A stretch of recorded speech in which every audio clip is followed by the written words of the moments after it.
Welcome back to the Knowles Development Podcast. And today we're talking about leadership is not a soundbite. Now hold on, because I know some of you, like, that's enough and you're already about to click away because, hey, you got the message. We're so wired right now to just look for that little soundbite piece and kind of go through the process of, oh, I get that. No, you don't. You know you don't. I know that I don't. Especially when it comes to leadership. Now, let's set that aside for a second, and I can promise you that most of the things that you think you understand because of a soundbite, because of a 20-second news clip or something like that, we both know we don't really understand it. So I want to challenge you in other areas of your life, dig deeper.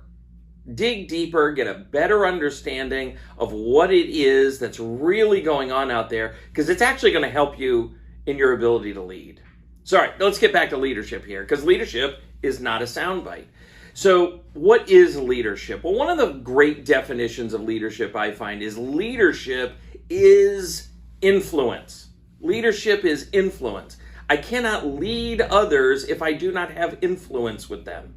So how do I get to influence? Well, influence really comes from relationship. I've taken the time to build a relationship. So how the heck do I build a relationship? Okay, well, and Susan Scott teaches us in Fierce Conversations that the conversation is the relationship. So if leadership is not a soundbite, then what is it? It's a relationship, it's conversation, it's influence, which means it takes time. You have to invest time. And if you really want to be impactful as a leader, you're investing time in the people that you're trying to lead. So let's break this down a little bit. The conversation is the relationship. We have to invest time in conversation. So what does that look like? Well, in a strictly business sense, in terms of leadership, one of my favorite formats is to make sure that we have ongoing, regular, face-to-face, one-on-one conversations. So those are usually half hours, depending on the relationship, sometimes an hour per week. I will also say, for those of you playing along at home, that when I say a half hour to an hour meeting per week, it's probably only going to happen 40 plus or minus times a year. They go on vacation, you go on vacation, you're away for training, people get sick, right? So even when we plan to do something 52 times a year, we're going to have a bunch of them not happen. So when people plan to do something maybe every other month or only once a month, what I find is that might only happen 7 or 8 times a year. That's a lot of time in between conversations. And the conversation is the relationship. So we've got to be really purposeful about that. The other thing that I would say is make sure that the conversation really is an opportunity to connect personally.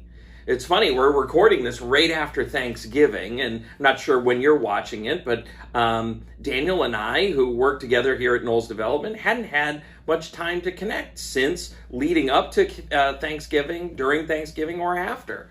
So what was our first conversation that we had?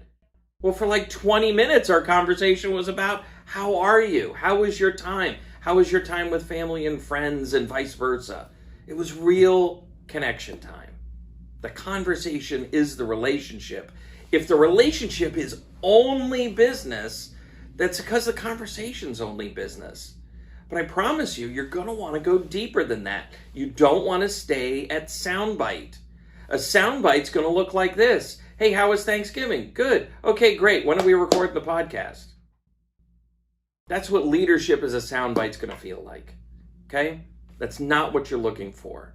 So you've got to set aside purposeful time on the conversation piece. And my best recommendation would be do it weekly, set aside at least a half an hour, and you've set yourself up for 40, 45 different conversations a year. That if you have some additional opportunities for lunching together with again, your core people that you really lead, that to me would be a great formula for success on the conversation side. Let's relook at the math. The conversation is the relationship. And the relationship leads to the influence. And that's a two-way street. Think about the leadership relationships that you have. They influence you and you influence them, right? There's give and take there. It's not one way. It's two-way. There's many times with people that I work with where their ideas absolutely influence what we're going to do together or what I'm going to do personally. So got to be open to that. You've got to be looking for that. You've got to be listening for that. The soundbite isn't a conversation is also really important to understand, because a soundbite is never two-way. A soundbite is something that is put out there and then consumed, but there's never a conversation around it. And I do see this in leadership. I see people trying to lead through platforms where they've almost set themselves up for failure because there isn't the opportunity for real conversation. Here's what that looks like on Facebook. You take the time to put out a great post, let's say, and it's inspirational. It really kind of hits all those markers. It's got a captivating visual with it, and you've gotten people to engage. And so the engagement piece is happening, which is great. But then the person who posted it doesn't engage in the conversation. So it's comments, but never really a conversation. That's when leadership kind of dies as a soundbite, right? It's just this little flash in the pan thing, and it can get you a lot of likes, it can get you a lot of hits, but it isn't going to actually get you leadership. It's certainly not really going to get you influence.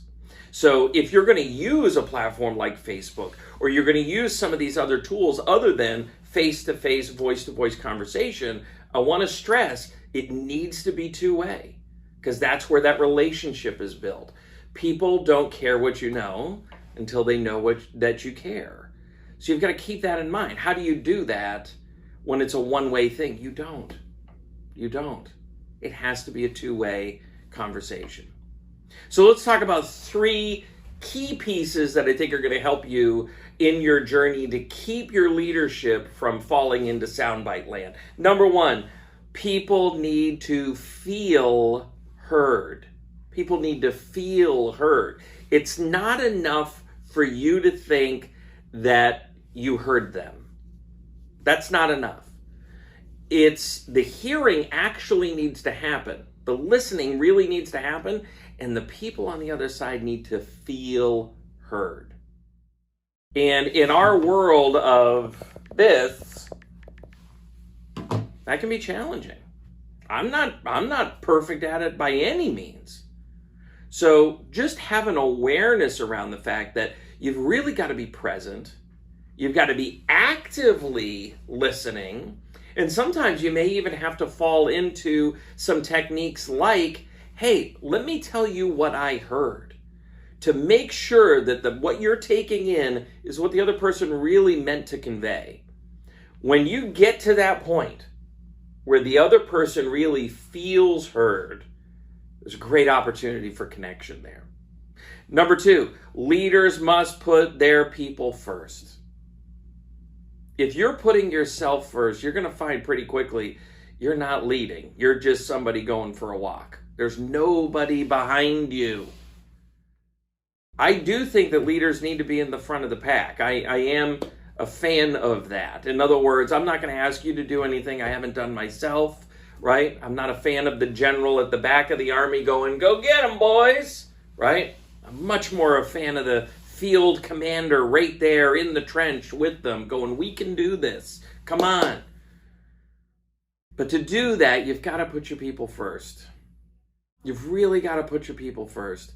To continue the trench analogy, there was a great scenario I remember from a movie where one of the kind of rising leaders in the organization was handing out fresh socks to the people in his army, and the other leaders in that group noticed that, and they said, "Ooh, that person's going to be a great leader someday."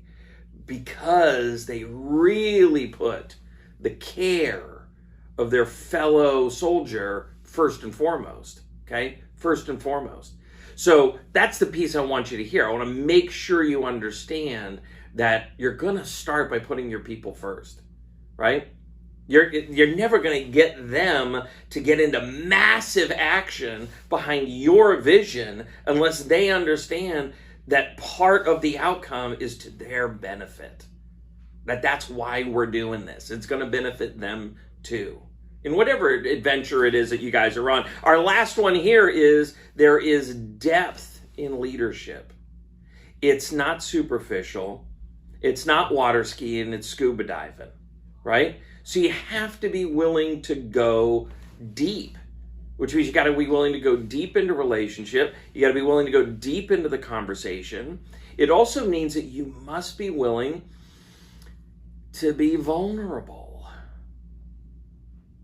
See, we're never really going to get very deep if the person sharing and being vulnerable is only ever on one side of the table. Everybody's got to be willing to do that, right? You sharing your experience in a time when you struggled is going to help the person you're leading understand how they can get through this time that they're struggling in currently.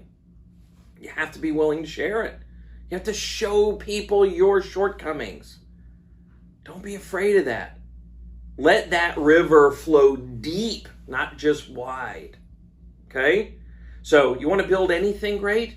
Build it small first and then expand it. And that's what leadership looks like too.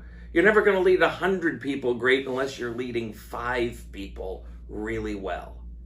So start small. Start with those people who are closest to you. Put them first. Make sure they feel that you really hear them and that you really want what's best for them. And that that's an absolute priority for you. And that you're willing to be vulnerable and humble in going deep into relationship. And that's how you'll have your leadership not be a soundbite. I hope this has been an encouragement for you. I hope this has been helpful. Please feel free to reach out at any time. Hit us at knowlesdevelopment.com. We'd love to hear from you. Take care. We'll see you next time. Bye-bye.